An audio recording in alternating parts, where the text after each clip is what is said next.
Hey, this is Nick Stat with The Verge, and we're here with the new Moto Z. So the Moto Z comes in two different flavors. There's the standard slim Moto Z, and then there is the Moto Z Force. Moto Z Force is a little bit thicker, but mostly they kind of look identical. Wouldn't be able to tell too much of a difference by looking straight at them here. There are some key differences under the hood though that you should be made aware of. So they both have a 5.5-inch AMOLED display, Qualcomm's new Snapdragon 820 processor, and they both have 4 gigs of RAM. But the difference is in the camera, the battery life, and the durability. The standard Moto Z just has your kind of run-of-the-mill Gorilla Glass, has a 13 megapixel rear-facing camera, and a 5 megapixel front-facing camera. It gets about 30 hours of battery life.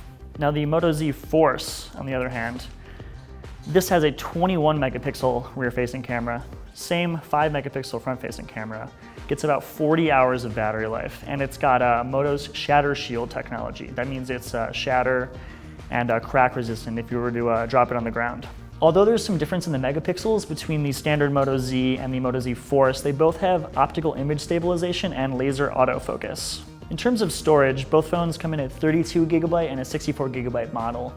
Micro SD card support, so you can add up to 2 terabytes of extra storage there. So both devices have turbo power charging. Now that Moto technology means that on the standard Moto Z, you'll get about 8 hours of use off of 15 minutes of charge.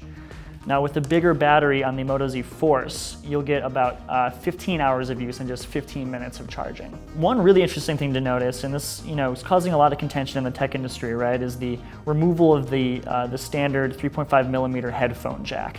Now on the Moto Z, we have just one USB Type-C port down here. That's for charging and for headphones. So even though you can't plug in a standard 3.5 headphone jack right into the phone itself, this Moto Z will be coming with an adapter so that you can use standard headphones with this new USB Type-C port down here.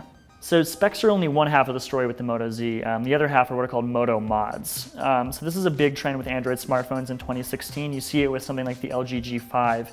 Basically, consumers can augment their Android smartphone with attachments, give them longer battery life, better camera, things like that. With the Moto Z in particular, you don't have to do anything crazy. You don't have to remove something from the bottom of the phone or kind of take anything out. Basically, the mods, they act just like kind of phone cases. So if you turn the phone over, you take this power pack here, which gives you up to 22 hours in extra battery life. You just slip it right on.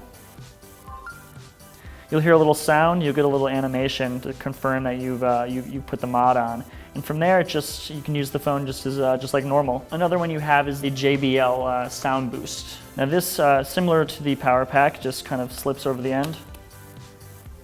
And this gives the phone better sounding music, basically louder, brighter sound, just like a kind of Bluetooth speaker would. Another really cool Moto mod is this Moto-made projector. This will give you a 70-inch projector using just your phone. So if you're watching YouTube videos, if you've got a movie, something like that, you can just take your phone, project it right against the wall here.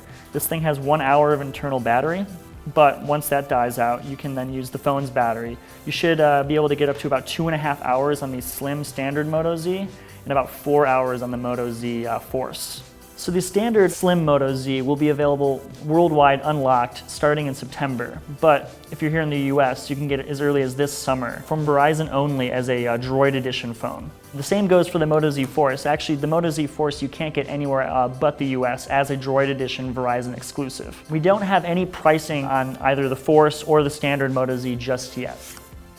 For more hands-on videos like this, just head over to youtube.com/theverge.